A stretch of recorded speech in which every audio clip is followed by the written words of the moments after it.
നദി പി.ജെ. ആൻ്റണി ഞങ്ങൾ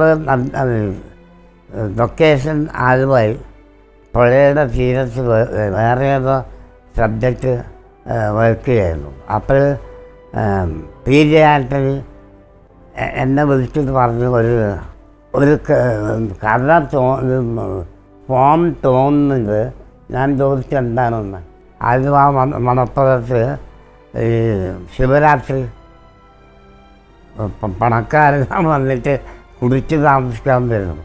അതിൽ ഒരു ഫാമിലിയുടെ കഥയാണ് അത് വിപരീതമായിട്ട് എഴുതിയത്.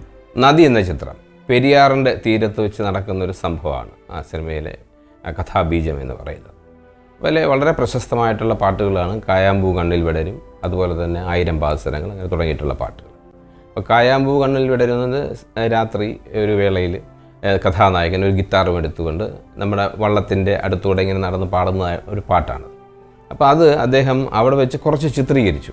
എന്തായാലും പകൽ വെളിച്ചത്തിലാണ് അത് ഷൂട്ട് ചെയ്തിരിക്കുന്നത്, പക്ഷേ രാത്രി നടക്കുന്ന സംഭവമായിട്ട്. ഈ ലൈറ്റിൻ്റെ എല്ലാം സോഴ്സുകൾ കണ്ടിട്ട് ഇതിൻ്റെ ഒരു ഡീറ്റെയിൽ ആയിട്ടുള്ള അദ്ദേഹം പിന്നീട് ഷൂട്ട് ചെയ്തിട്ടാണ് ഇത് സന്നിവേശിപ്പിച്ചെടുത്തിരിക്കുന്നത്. അത് ഈ ഒരു വള്ളത്തിനെ 4 മുറികൾ, അതായത് 4 പീസായിട്ട് മുറിച്ചിട്ട് അത് പലയിടത്തായിട്ട് പ്ലേസ് ചെയ്തതിന് ശേഷം അതിൻ്റെ ലൈറ്റും കാര്യങ്ങളൊക്കെ ക്രമീകരിച്ചതിന് ശേഷം സ്റ്റുഡിയോയിൽ, അത് സത്യ സ്റ്റുഡിയോയിലാണ് അദ്ദേഹം ചെയ്തത്. സത്യ സ്റ്റുഡിയോയിലും അതുപോലെ AVM സ്റ്റുഡിയോയിലും 2 സെറ്റ് ഇട്ടിട്ടാണ് ചെയ്തത് അദ്ദേഹം. അപ്പോൾ ഇതിൻ്റെ എല്ലാവരും അത്ഭുതപ്പെട്ടതെന്ന് വെച്ചാൽ എവിടെ നിന്ന് വെളിച്ചം വരുന്നു, കഥാനായകൻ എവിടെ നിന്ന് എവിടേക്ക് പോകുന്നു എന്നതൊക്കെ അന്നൊക്കെ ഫിലിം പ്രിൻ്റ് എടുത്തതിന് ശേഷം മനസ്സിലാക്കാൻ പറ്റുള്ളൂ. അതൊക്കെ ഓർമ്മയിൽ വെച്ചുകൊണ്ടാണ് അദ്ദേഹം ഈ ഗാനരംഗം ചിത്രീകരിച്ച് പൂർത്തിയാക്കിയത്. പക്ഷേ പെരിയാറിൻ്റെ തീരമല്ലാതെ സ്റ്റുഡിയോയാണെന്ന് ആർക്കാണ് അതിനകത്ത് പറയാൻ കഴിയുക? അത്രത്തോളം മനോഹരമായിട്ടാണ് അദ്ദേഹം ചെയ്തിരിക്കുന്നത്. കായാമ്പൂ കണ്ണിൽ വിടരും കമലദളം കവിളിൽ വിടരും അനുരാഗവതി നിൻചൊടികളിൽ നിന്നാലിപ്പഴം പൊഴിയും. കായാമ്പൂ കണ്ണിൽ വിടരും കമലദളം കവിളിൽ വിടരും അനുരാഗവതി നിൻചൊടികളിൽ നിന്നാലിപ്പഴം പൊഴിയും. ദേവരാജ് മാഷിൻ്റെ പാട്ടുകൾ എല്ലാം നമുക്ക് സയൻറ്റിഫിക്കലിയും ടെക്നിക്കലിയും അതിൻ്റെ ഭാവഗരിമയും കൂടെ ചേർന്നൊരു ഗാനമാണ് അദ്ദേഹത്തിനെ പറ്റി പറയുമ്പോൾ അങ്ങനെ പറയേണ്ടി വരും. കാര്യം ഒരു ഗാനം എനിക്ക് പ്രത്യേകം എടുത്തു പറയാൻ പറ്റുന്നത് ദർബാരി കാനഡ രാഗത്തിൽ അദ്ദേഹം വളരെ വളരെ ശ്രദ്ധിച്ചു ചെയ്തിട്ടുള്ളൊരു പാട്ടാണ് 1000 പാദസരങ്ങൾക്കില്ലെങ്കിൽ.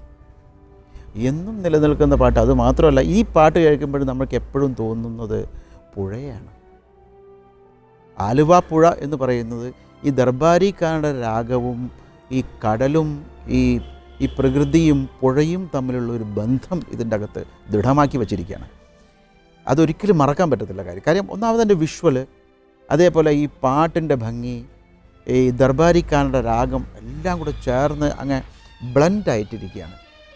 അത് എനിക്ക് തോന്നുന്നത് ഒരു വിധത്തിൽ ആലോചിക്കുമ്പോൾ ദേവരാജൻ മാഷ്ക്ക് മാത്രമേ പറ്റത്തുള്ളൂ. 1000 പാദസരങ്ങൾ കിലുങ്ങി ആലുവ പുഴ പിന്നെയുമൊഴുകി ആരും കാണാതെ ഓളവും തീരവും ആലിംഗനങ്ങളിൽ മുഴുകി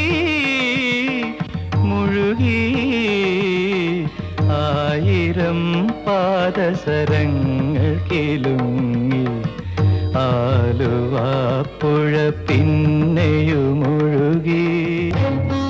അത് ആ ഷെഡ്യൂൾ തീർന്നു കഴിഞ്ഞിട്ട് കംപ്ലീറ്റ് ചെയ്യാൻ സാധിക്കാതെ വന്നിട്ട് നോക്കിയപ്പോൾ അവർ അതേ ആലുവ മണപ്പുറം AVM സ്റ്റുഡിയോയിൽ സെറ്റ് ഉണ്ടാക്കി, അതേ ബോട്ടുകൾ ഉണ്ടാക്കി, മണൽ കൊണ്ടിട്ട് വെള്ളം നിറച്ച് ഫുൾ ഫ്ലോറിൽ വെള്ളം നിറച്ച് ബാക്ക്ഗ്രൗണ്ടൊക്കെ വർക്ക് ചെയ്ത് ശരിക്കും ഒരു ആലുവ പുഴ തന്നെ ഉണ്ടാക്കി.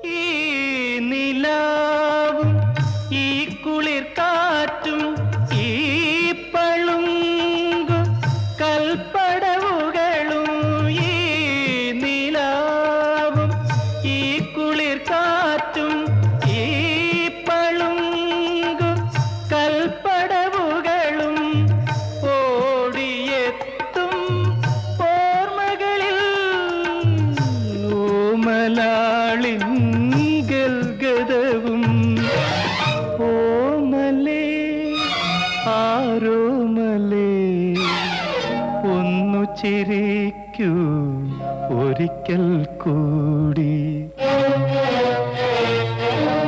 ആയിരം പാദസരങ്ങൾ കേളുങ്ങി ആലുവാപ്പുഴ പിന്നെയുമൊഴുകി.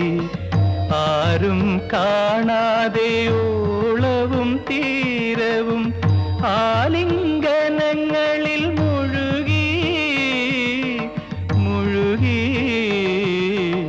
ആയിരം പാദസരങ്ങൾ കേളുങ്ങി ആലു